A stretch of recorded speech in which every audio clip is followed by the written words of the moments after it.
Blog Talk Radio. You're listening live to an edition of ATL Prime Sports. Todd Corder here with you in the ATL. JJ with me on the other side of the ATL. Mark Mancini in Los Angeles, and our producer Wayne in Memphis. We have a special guest today, David Finoli, an author, sports historian, who focuses on Pittsburgh sports. He's written over 32 books regarding the history of Pittsburgh sports, and we welcome him to ATL Prime Sports. And we're going to go back in time today, as we're going to talk about the 1991 and 1992 NLCS, two historical series that went 7 games apiece. If you're a Braves fan, you're smiling. If you're a Pirates fan, you're crying like JJ's baby. David, welcome to the show, my friend. Thank you very much. I figure this is a day I need to abuse myself, so it's a perfect day. Look, we'll be very good to you here. I thank you so much for coming on, my friend. I really love going back in time, and let's set the stage straight. The Phillies, they were the favorite. I mean, not the Phillies. The Pirates were the favorites going into this NLCS 91. The Braves were a young, upcoming start team. When the season started, nobody had Atlanta finishing first. They acquired Terry Pendleton and some nice little pieces like Charlie Leembrandt and John Sherrills came along, and Bobby Cox went back to the dugout. At the All-Star break, they were approximately 39-43 or 39-44, and then they got hot.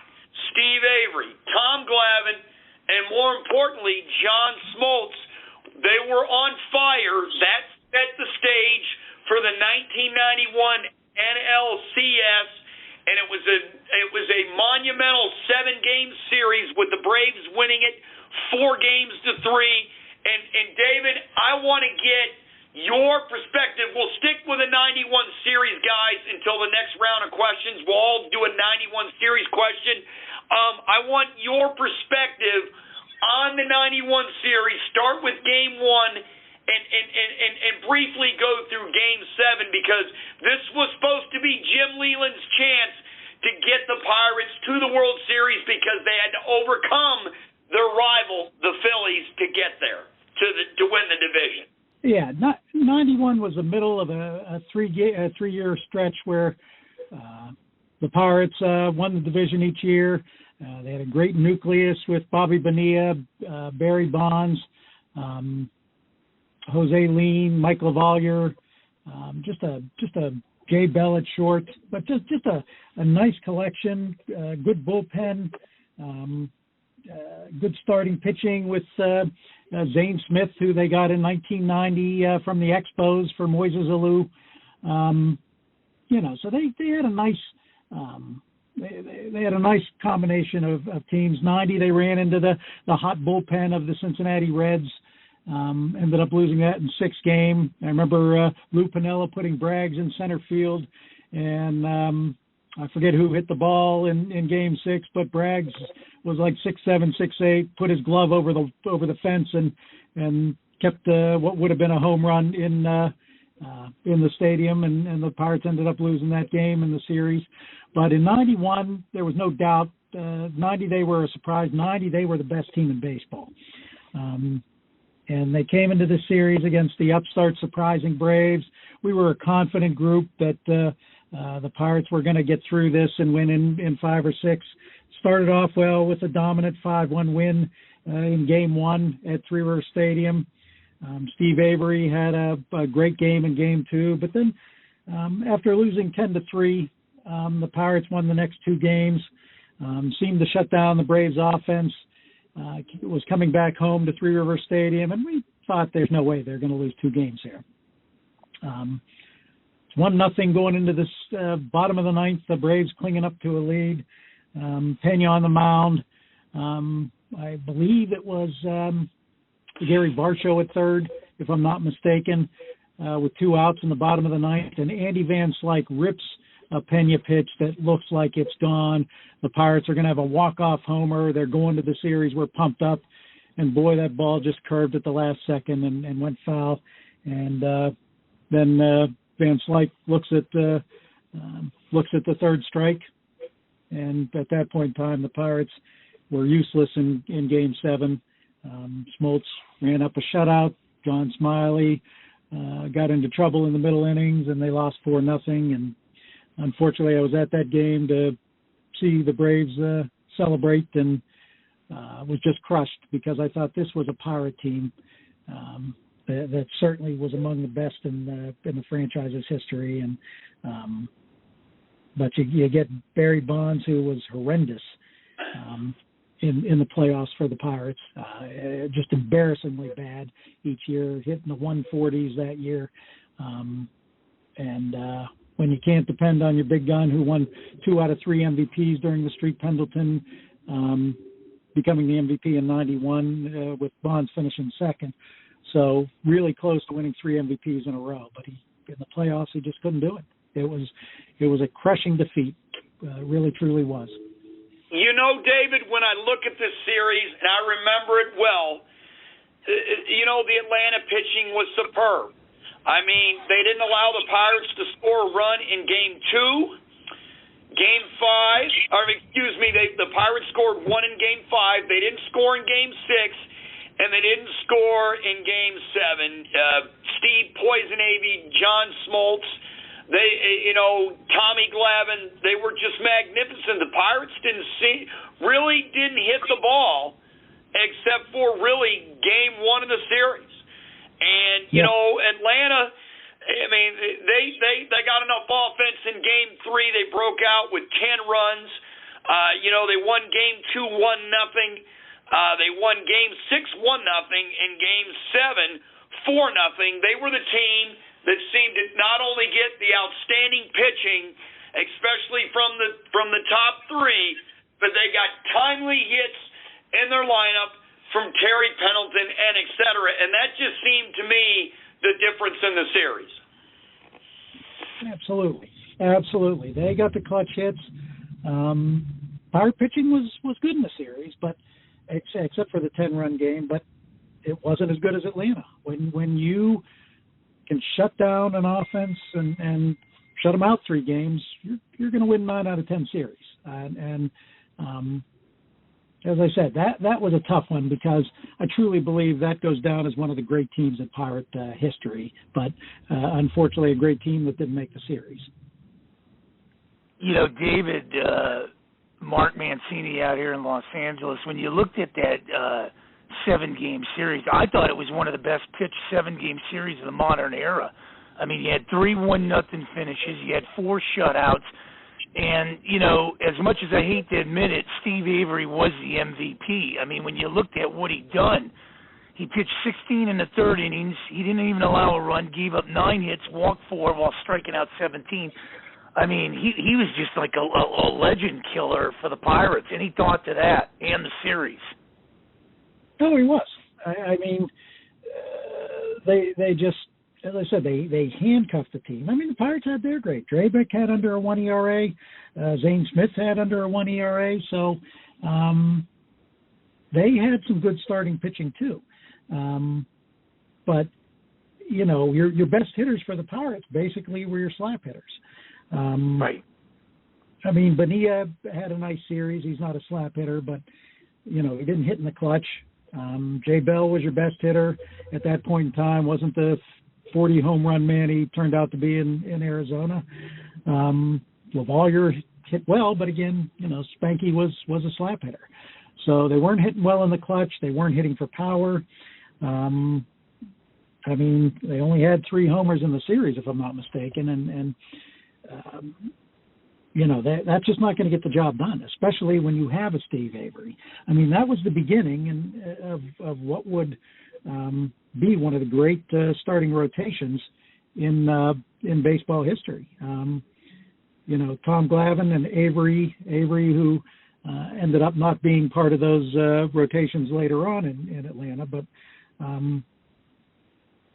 Smoltz certainly was top notch. Ended up turning into a great reliever later on. So, I mean, you had the beginning of what was a dominant pitching staff, as it would turn out, through the rest of the decade with just a stretch. Unfortunately, they only won one series, and that was against my other baseball love, which is the Cleveland Indians. So your Braves really put a killing on me. You're listening to David Finoli, author and sports historian here on ATL Prime Sports. Todd Corder with you, JJ on the other side of the ATL, Mark Mancini in Los Angeles, and our producer Wayne in Memphis. And you know what, David? This sets the stage for '92. The Pirates lost a couple of players in free agency. They lost Smiley. They lost Bobby Bonilla. And the teams, they were shooting to go back to the NLCS for 3 straight seasons in a row.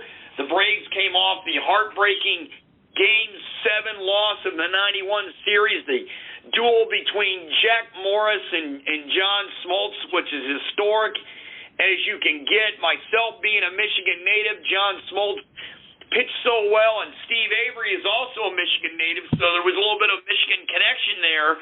And that rotation for the Braves in '91, '92, and set the stage for us in the '92 Pirates. Also from the Pittsburgh end of it, this was because everybody knew Bonds was going to be a free agent.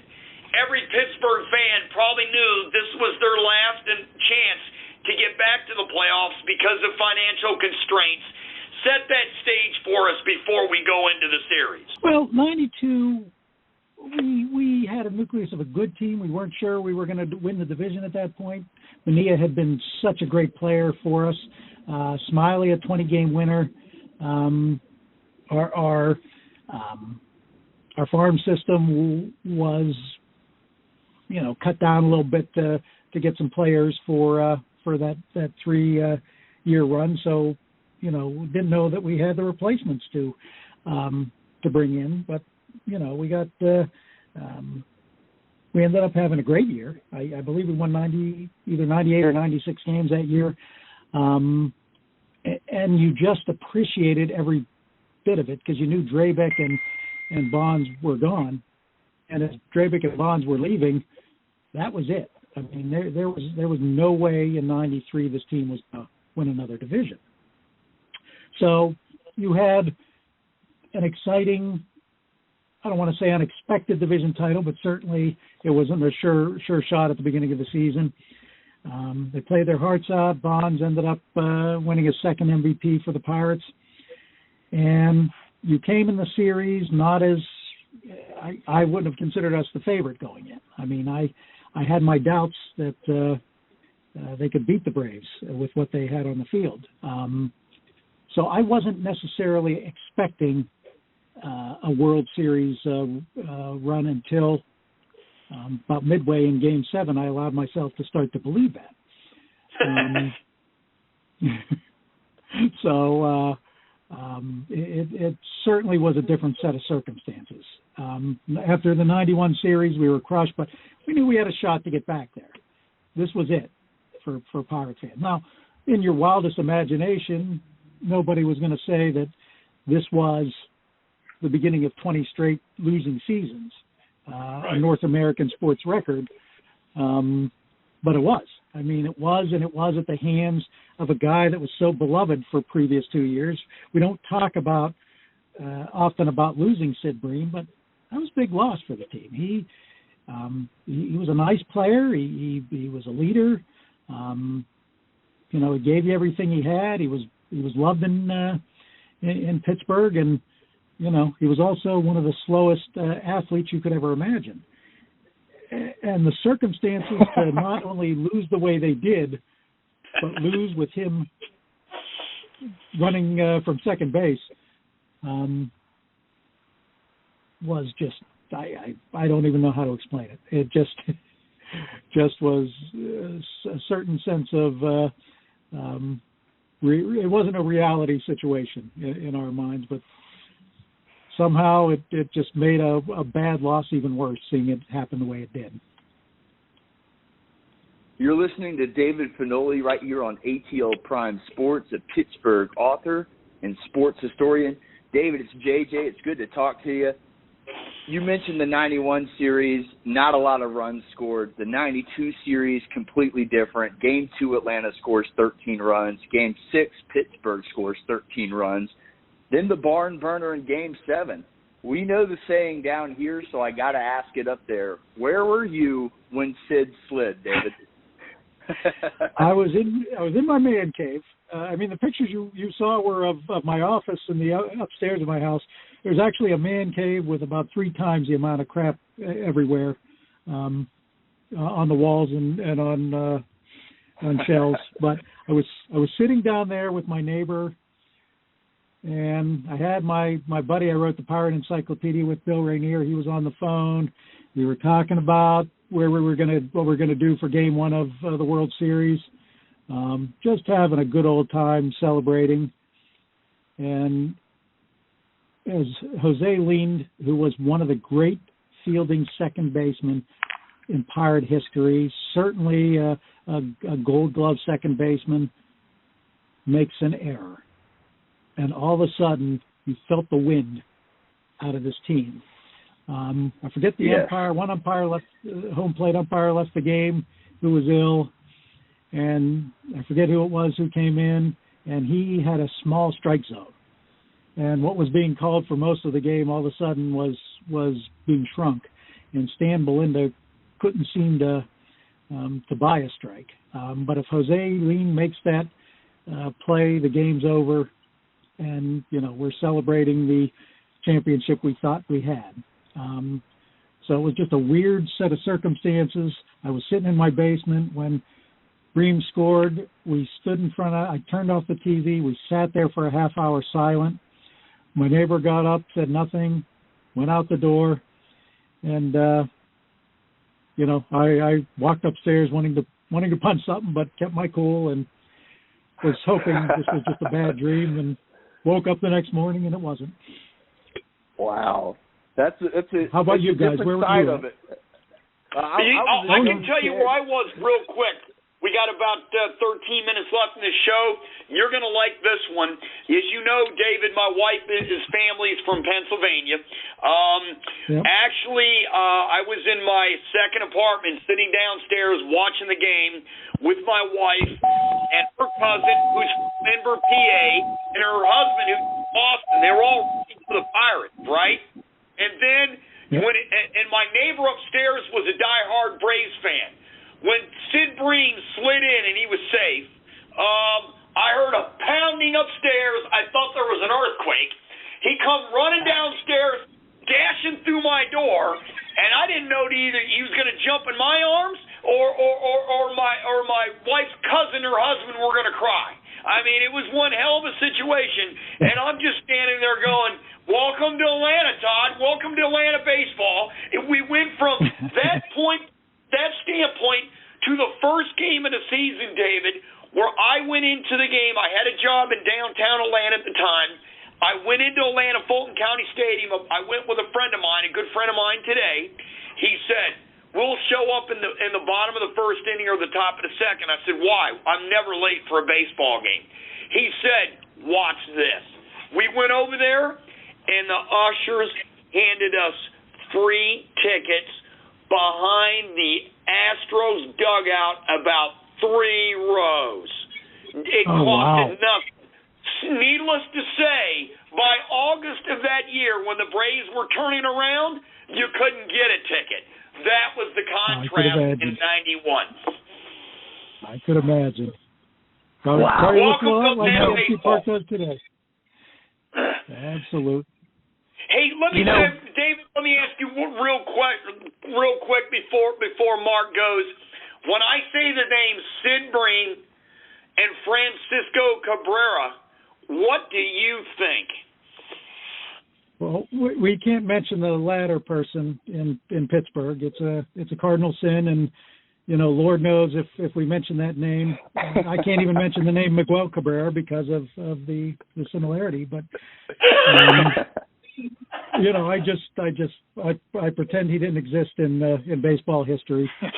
Sid Bream, I give a little pass to just because of what he did for Pirate baseball. He came in the late '80s as one of the turnaround players with Reynolds and Drabek, Brian Fisher. Those guys they brought in the mid '80s that turned the culture around from losing to starting the trend for respectable baseball in Pittsburgh during the early '90s. And so I'll give him a pass for that. I've seen him a couple times after at card shows, and as tough as it is, he meant such a lot to us in those years, and so I give him a pass. But the other one, don't make me say his name if you could. Hey, you know what? When you turn on Fox News every night, well, it used to be 11 p.m., now it's midnight. Shannon Bream, that's Sid Bream's sister-in-law, she's on every night. I swear you can't get away. If you watch Fox News from time to time or whenever you watch it, if you watch it at all, you can't get away from the 92 NLCS. She's on every night. Oh man! Well, I gotta tell you this. It's funny because last year on one of the shows, honest to God, I almost fell off my seat when they told me this guy was coming to the show. And I got to talk to him, and I said, "You got to be the most hated man in Pittsburgh." And we had Francisco Cabrera on one of the shows. It was crazy, but. When you really look at this, guys, I think the Pirates held these guys in check in that series after Game 4 because I think the Braves didn't even score a run for like 30 innings and until they scored those 3 runs in the bottom of the ninth, and unbelievable when you saw it. But I was definitely watching that game, and I said to myself, we are definitely playing Toronto here. And, it was mind-boggling to realize that, that thing was over. I mean, losing that game in the bottom of the ninth, and it just, that tomahawk chop and everything. And, you talk about some of the guys that the Pirates got real fast, and I know we're up against it. We're fine. David, but, the one guy that the Dodgers, or the Pirates and the California teams made the swap. I know it was the Sid Bream coming over from the Dodgers, but the one guy I really liked in Pittsburgh, it just seemed like any one of those Pittsburgh sports teams, whenever they picked up one guy, whether it was in baseball or hockey, it would just be enough to put him right over the top. Unfortunately, they didn't do nothing after that, but I liked Jason Thompson in that trade. I think we got rid of Candelaria, who I loved, and George Hendrick, and we brought in Johnny Ray and Jason Thompson, and they were mainstays in Pittsburgh for a while. Absolutely. Johnny Ray was Sporting News Rookie of the Year for the Pirates. Certainly he was a good defender, but his bat was nice. He gave him a nice gap power, and he certainly was a step up. Jason Thompson had his one big year in Pittsburgh, and certainly the Candyman was at best an effective reliever after that. So I thought that was a very good trade. Johnny Ray especially was a great piece to add. Well, David, you also, when you flip on MLB Network and you've seen John Smoltz, who was the MVP of this series, you can't get away from it neither. I mean, no matter, it seems like there's a connection anywhere from 92, and you people are trying to erase it. And I honestly, at one end, I was elated because I just moved to Atlanta. Well, in 91 I did. So they'd been the World Series 2 years in a row. I'd just been there, but I felt sorry for my family in Pennsylvania. And then I had friends here, so I was like stuck in the middle. And now that I'm on the show, Mark's a Pittsburgh guy, you're a Pittsburgh guy, JJ's a Braves fan, our producer's a Texas fan. Again, I'm stuck in the middle. It just is amazing how time circles back and bites you. Oh, it does. It's been 29 years, and I can't say there's been a day I've been able to get that out of my head. Somebody asked me once, how long did it take you to get over that? And I'll tell them the day I do, I'll let you know. It's just, You know, this will make you feel better. Ron Gant's on Fox 5 every day. He does the news every day on Fox 5. That's not going to make you feel any better. I got to ask you a question before we go. You've got a beautiful man cave. I've seen it up on Facebook.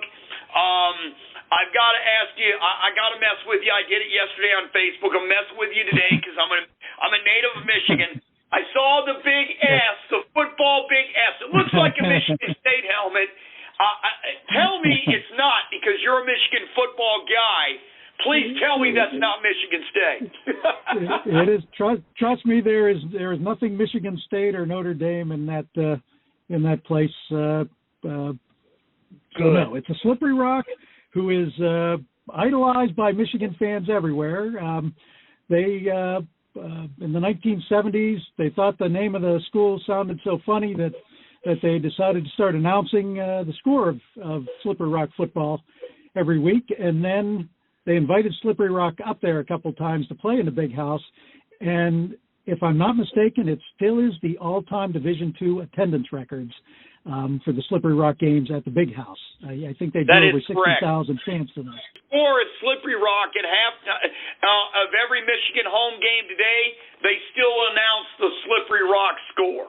So there is a major connection between the University of Michigan and Slippery Rock. And my wife has family that played ball at Slippery Rock. So even though they're Penn State fans, there is a connection. Let me ask you, how can people get your books?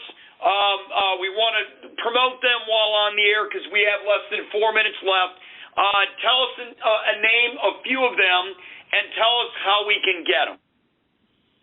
Well, you can get them on Amazon by just typing my name in, David Finoli, F as in Frank, I-N-O-L-I, and it'll bring up the whole list of my books. The latest Pirate book is one that gives it's a Pirate all-time all-star team. It goes position by position and breaks down the top 10 Pirates at each position and who would be the best Pirate player at that point. Basically, They gave me the job of creating my own dream team. So there is only one player per position, even though a Willie Stargell probably could have won at left field and at first base. But that's my latest individual book, along with Pittsburgh's greatest teams and Pittsburgh's greatest athletes, both by the History Press. Our latest book I've done with this collection of folks from Duquesne University, where I went to school, and it is called Pittsburgh Firsts, and it celebrates the first things that happened in sports in Pittsburgh, such as the first radio broadcast of a baseball game, a football game, the birthplace of professional football, college basketball, and professional hockey all occurred in Pittsburgh, and actually the U.S. Olympic hockey team was born in Pittsburgh. That most people don't know about. So you can get it there or email me at dfinoli, again, Finoli, at AOL.com, and I'll make sure I get your copy.